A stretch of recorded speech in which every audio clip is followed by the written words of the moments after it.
Yes, I am connected with you and I am live now. Class 11 जीव विज्ञान की बात करते हैं। अध्याय 4 प्राणी जगत। प्राण जगत में हम लोगों ने जो है फाइलम कार्डेटा कल पढ़ा था। फाइलम कार्डेटा के टिपिकल कैरेक्टर और फाइलम जो कार्डेटा था, पहले उस जो फाइलम कार्डेटा था उसको जो है 3 डिवीजन में बांट दिया गया था, यूरोकार्डेटा, सिफेलोकार्डेटा और वर्टिब्रेटा। तो यूरोकार्डेटा में जो नोटोकार्ड थी वो उनके पूंछ में पाई जाती थी, जबकि सिफेलोकार्डेटा में जो है नोटोकार्ड वो जीवन पर्यंत बनी रहती है और उनकी जो नोटोकार्ड होती है वो टेल से हेड तक जो है वो बनी रहती है। अब बात करते हैं आज वर्टिब्रेटा के बारे में। तो सबसे पहले वर्टिब्रेटा को जो है बांटा गया है, 2 डिवीजन में बांटा गया है। वर्टिब्रेटा को 2 डिवीजन में बांटा गया है। पहला है आग्नेथोस्टोमेटा, मतलब जिनमें जबड़े नहीं पाए जाते हैं उनको आग्नेथोस्टोमेटा कहा जाता है और उसमें वर्ग आता है साइक्लोस्टोमेटा। और दूसरा है गनेथोस्टोमेटा, जिसको नैथोस्टोमेटा भी कहते हैं, क्योंकि नाम इसका गनेथोस्टोमेटा है। ठीक, इनमें जबड़े उपस्थित होते हैं और जो गनेथोस्टोमेटा है इनको जो है बांटा गया है सुपर क्लास स्पीसीज में, जिसमें पख उपस्थित होते हैं यानी फिन पाए जाते हैं। और जो आपका दूसरा सुपर क्लास टेट्रापोडा होता है जिसमें पाद पाए जाते हैं। और जो पिसीज होता है इसको कॉन्ड्रिक्थीज और ऑस्ट्रिक्थीज में बांटा गया है क्लास में। और जो टेट्रापोडा सुपर क्लास है इसको बांटा गया 4 क्लास में। एक एम्फीबिया जिसको उभयचर बोलते हैं, दूसरा रेप्टिलिया जिसको सरीसृप बोलते हैं, तीसरा एवी जिसको पक्षी वर्ग बोलते हैं और चौथा मेमिलिया जिसको स्तनधारी वर्ग कहते हैं। ठीक,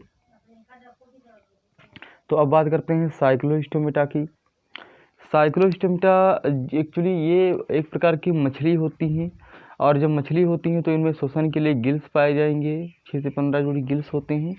इनका शरीर जो होता है वो वृत्ताकार मुख होता है और शरीर जो होता है वो स्पिंडल शेप क्या आकार का होता है। यानी स्पिंडल शेप का मतलब ये होता है कि जैसे शरीर जो है वो आगे से नुकीला और ऐसे बीच में मोटा और फिर जो है से इस प्रकार से पिछला, यानी कुल मिलाकर का जो शरीर होता है वो एकदम मछली के प्रकार से होता है।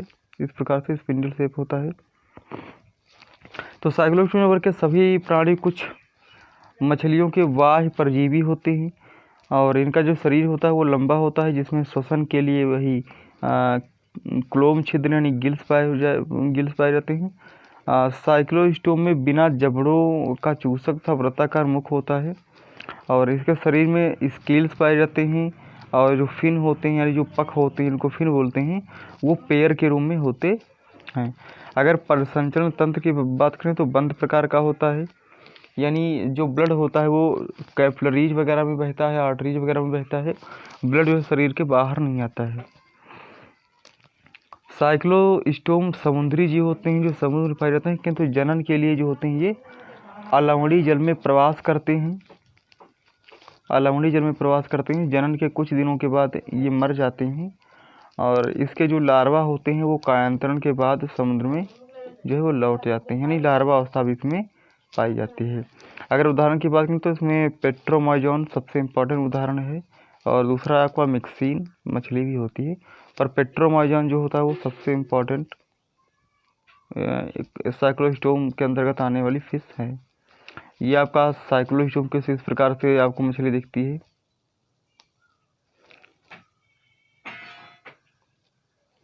साइक्लोस्टोम की बात करें तो यहाँ पे ये गिल्स होते हैं, ये आइज होते हैं, ये इधर का माउथ पार्ट होता है, ये आपके फिन होते हैं, यहाँ पे आपके कार्डल फिन होते हैं और ये इसका जो शरीर होता है इस प्रकार से, ये आपका पेट्रोजोन, और इसमें कोई जबड़ा वगैरह नहीं पाया जाता है, तो ये जबड़ा रहित पेट्रोमाइजोन होते हैं।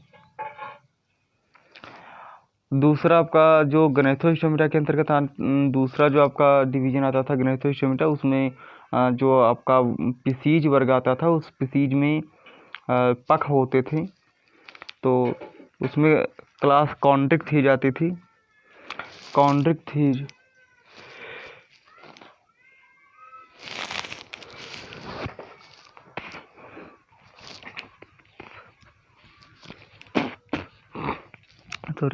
तो वर्ग जो कॉन्ड्रिक्थीज है ये धारा रेखी शरीर के समुद्री प्राणी है तथा इसका जो शरीर होता है वो कंकाल उपास्थल होता है। यानी उपास्थल का मतलब होता है जो जैसे जो हम लोगों का जो कान का पार्ट होता है, कान की जो हड्डी होती है वो कॉन्ड्रिक उसके बनी हुई होती है। यानी वो के लिए देखिए, हमारे जो शरीर होता है उस शरीर में बोन होती हैं यानी हड्डियां होती हैं, मांसपेशियां होती हैं और कुछ आपके होते हैं जिसको हम कॉन्ड्रिक टिश्यू बोलते हैं। जैसे कान की जो हड्डी है उसको, हालांकि है तो वो बोन, पर एक्चुअली वो हड्डी नहीं होती, वो उपास्थ्य उसको बोलते हैं। और ये उपास्थियाँ जो होते हैं ये मतलब दबाने से दब जाती हैं और फिर से अपनी उसी अवस्था में आ जाती हैं। तो कुछ उसी प्रकार का शरीर होता है कॉन्ड्रिक फिश का। मतलब इनका जो शरीर कंकाल होता है वो उपास्थल का बना हुआ होता है, यानी कि शरीर जैसे दबाओगे तो दब जाएगा, फिर से उसी पूर्व अवस्था में आ जाएगा। यानी किसी बोन का अभाव होता है, बोन हड्डियाँ नहीं होती हैं, हड्डियों की एक छोटी अवस्था जिसको उपास्थल बोलते हैं। यानी एक्चुअली हड्डियाँ नहीं होती पर हड्डियों से कॉन्ड्रिक टिश्यू उसको बोलते हैं। और मुख जो होता है वो अधर पर स्थित होता है। पृष्ठरज्जु चिरस्थायी होता है। अगर डॉर्सल फिन की बात करें तो वो मतलब जीवन पर्यंत रहता है, स्थायी होता है। और गिल्स की बात करें तो अलग अलग होते हैं और प्रच्छद यानी अपर कुलम से ढके नहीं होते हैं। त्वचा जो होती है वो दृढ़ होती है और सूक्ष्म पट्टाभ सल्कयुक्त मतलब स्केल उस होती हैं उसके शरीर के ऊपर। और पट्टाभ दांत पट्टाभ सल के रूप में रूपांतरित हो जाते हैं और पीछे की ओर मुड़े दंत होते हैं, यानी जो टीथ होते हैं पीछे की तरफ मुड़े हुए होते हैं। इनके जबड़े बहुत शक्तिशाली होते हैं और ये सब मछलियाँ हैं। यानी जितने भी कॉन्ड्रिक फिश में आती हैं सारी की सारी क्या होती हैं, मछलियाँ ही होती हैं। वायु कोष की बात करें तो वो अनुपस्थित होता है, यानी एयर ब्लडर जो होते हैं वो इसमें नहीं पाए जाते हैं। अनुपस्थित के कारण डूबने से बचने के लिए लगातार तैरते रहते हैं। मतलब एयर ब्लडर होते नहीं हैं। जब एयर ब्लडर नहीं होंगे, जो आपके मछलियों में एक्चुअली एयर ब्लडर होते हैं, एयर ब्लडर, तो ये जो होते हैं मतलब वाटर में बैलेंस बनाते हैं ताकि जो जीव होता है वो डूबता नहीं है। लेकिन एक्चुअली इसमें ये अनुपस्थित होते हैं, एयर ब्लडर नहीं होते, तो डूबने से बचने के लिए लगातार क्या करते हैं, स्विमिंग करते रहते हैं। और हृदय की बात करें तो इसमें जो तो होते हैं 2 प्रकोष्ठ होते हैं, यानी 2 हृदय के पार्ट होते हैं, जिसमें एक अलिंद होता है और एक निलय होता है। यानी एक जो होता है एट्रिया और एक वेंट्रिकल होता है। इनमें से कुछ में जो होते हैं वो विद्युत यानी करंट उत्पन्न करने की क्षमता भी होती है, यानी करंट अंग होते हैं, जैसे टारपीडो, इसमें एक्चुअली करंट भी जो मछली मार देती है। और कुछ में विष भी होते हैं, जैसे ट्राइगोन की बात करें तो ये इसमें पॉइजनस, इसमें स्पाइन जो होते हैं इसके पॉइजनस होते हैं, जहरीले होते हैं। और ये सब असमतापी होते हैं। असमतापी का मतलब पाइक्लोथर्मस। असमतापी का मतलब ये होता है शरीर का जो ताप होता है वो इनके जो है मतलब अगर ज़्यादा ठंडक हो गई तो ये नीचे चले जाएंगे, यानी बचाव के लिए। मतलब इनका जो शरीर वो तापमान जो होता है, जैसे हम लोगों का जो शरीर का तापमान होता है वो 37.6 डिग्री सेल्सियस, और अगर फ़ारेनहाइट की बात करें तो 96.4 फ़ारेनहाइट के मतलब फिक्स होता है ना। लेकिन इन शरीर को जो तापमान होता है वो फिक्स नहीं होता है, यानी कि अगर ज़्यादा तापमान हो जाता है तो फिर ये और ठंड वाले एरिया में चले जाएंगे, अगर ज़्यादा ठंडक हो जाएगी तो गर्म वाले एरिया में चले जाएंगे। इस प्रकार से अपना बचाव करते हैं, यानी अनुकूलन करते हैं। अर्थात इनमें शरीर का जो ताप नियंत्रण करने की क्षमता नहीं होती, यानी जो ताप होता है अगर ज़्यादा ताप हो जाएगा तो दिक्कत इनके लिए क्रिएट कर जाता है। नर और मादा की बात करें तो ये अलग अलग होते हैं। नर में जो होते हैं वो श्रेणी पंख, जो आगे का पंख होता है यानी श्रोण पंख में अलिंगक यानी क्लिस्पर पाए जाते हैं, और यही क्लिस्पर में जो होते हैं वो स्पर्म का निर्माण होता है। निषेचन आंतरिक होता है और अधिकांश जो होते हैं वो विविपेरस होते हैं, यानी बच्चे उत्पन्न करते हैं, यानी मंडे नहीं बनते, विविपेरस होते हैं। एग्जाम्पल के तौर पे अगर बात करें तो यहाँ पे स्कोलियोडॉन कुत्ता मछली जिसको बोलते हैं, ये बहुत ही कॉमन सा एग्जाम्पल है। प्रीस्टियस आरा मछली बोलते हैं, और कार्क्योरोडान यानी विशाल सफ़ेद शार्क, ये इसके कुछ एग्जाम्पल हैं। और ट्राइगोन इसको व्हेल शार्क भी कहती है, करंट भी उत्पन्न करती है। यहाँ पे ये एग्जाम्पल आपको स्कोलियोडॉन का दिया गया है, इसको कुत्ता मछली बोलते हैं। इस कुत्ता मछली की अगर बात करें तो यहाँ पे इसके कॉर्डल फिन होते हैं, इसका माउथ होता है, और यहाँ पे इसके जो होते हैं माउथ और यहाँ पे गिल्स वगैरह होते हैं जिसके द्वारा ये श्वसन करता है। ये आपके श्रोणि पंख होते हैं जिसको हम थोरेसिक फिन भी बोलते हैं। और यहाँ पे प्रीस्टियस, ये आपका प्रीस्टियस को दिखाया गया है। प्रीस्टियस में देखो, ये देखिए इसका जो माउथ है बहुत सारे, जो कि ये जो होता है क्या करते हैं, स्पाइंस होते हैं, और स्पाइंस इसके जहरीले भी होते हैं, ये इसके स्पाइंस होते हैं जहरीले भी होते हैं। तो इसके कॉर्डल फिन होते हैं, और बाकी यहाँ पे इसका माउथ और गिल्स वगैरह होते हैं श्वसन के लिए। तो ये प्रीस्टियस का भी चित्र है। अब आपका आता है ऑस्ट्रिच थीज। ऑस्ट्रिच थीज अगर बात करें तो ये जो मछलियाँ, हालांकि एक्चुअली मछलियाँ ये भी होती हैं, और बस अंतर कॉन्ट्रिच थीज और ऑस्ट्रिच थीज में बस इतना ही अंतर होता है कि ऑस्ट्रिच थीज जो होती हैं मछलियाँ, इनमें जो कंकाल होता है वो हड्डियों का बना हुआ होता है, जबकि जो आपकी कॉन्ट्रिच थीज वाली जो मछलियाँ होती हैं, उनका जो शरीर भैया जी है वो उपास्थियों का बना हुआ होता है। देखिए, उपास्थियों का बना हुआ होता है।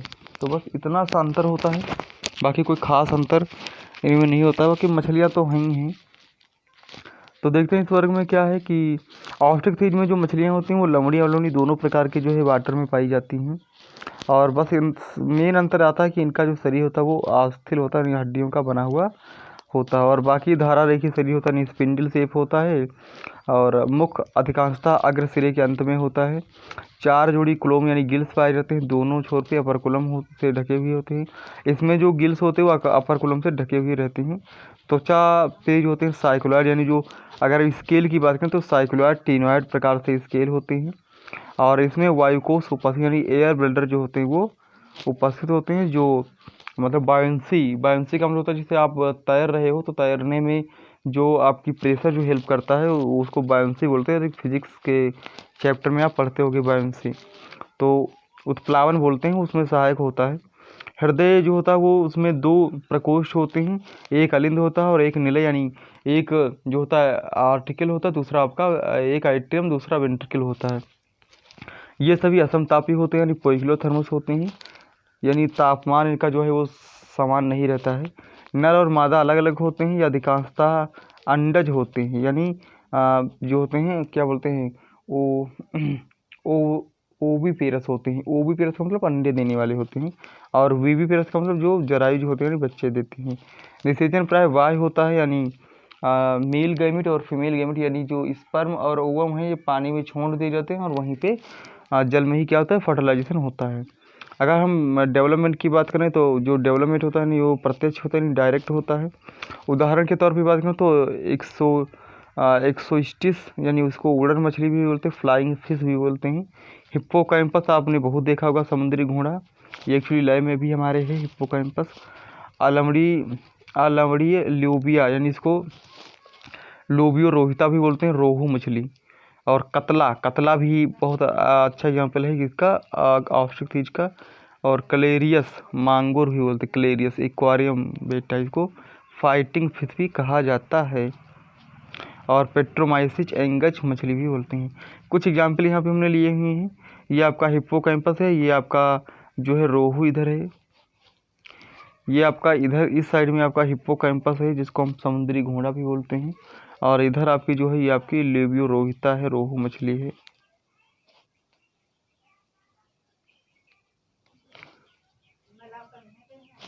तो आज के सत्र में हम इतना ही रखते हैं। आपको सत्र यदि पसंद आया हो तो देखिए, बायोलॉजी फाउंडेशन यूट्यूब हमारा चैनल है, और बस इतना ही कहना चाहते हैं कि देखिए, सबसे इम्पॉर्टेंट और अच्छी बात ये है कि अगर हमारे चैनल को आप सब्सक्राइब कर लेते हो तो सबसे पहले जो हमारे वीडियो अपलोड होते हैं वो हमारे यूट्यूब चैनल पर ही अपलोड होते हैं। तो जैसे भी बाय द वे आप जैसे क्लास में अगर वर्चुअल क्लासेस जो होती है उसमें आप यदि इनरोल नहीं हो तो अगर हमारे चैनल को आप सब्सक्राइब कर लेते हो तो सबसे पहले आपको वहीं पे क्लास मिल जाते हैं। और वैसे अगर वर्चुअल क्लास में इनरोल हो तो वहाँ पे हमारा जो लेक्चर है ये कक्षा 11 जीव विज्ञान का वो 11:30 बजे अपलोड होता है। तो अगर आप पहले देखना चाहते हो, जैसे आपके पास टाइम है और आप जुड़ना चाहते हो हमसे हो, तो आप जो है हमारा यूट्यूब चैनल जो है बायोलॉजी फाउंडेशन उसका आप सब्सक्राइब कर सकते हो, और साइड में जो बेल आइकन है उसको भी ऑन कर दीजिए ताकि आपको समय से नोटिफिकेशन मिलते रहें। और एक मज़े की बात ये है, देखिए आप लोग जो है क्लास भी देख लेते हो, हमने देखा भी, अक्सर से देखा है कि सेशन को भी देख लेते हो लेकिन आप लाइक और शेयर नहीं करते हो।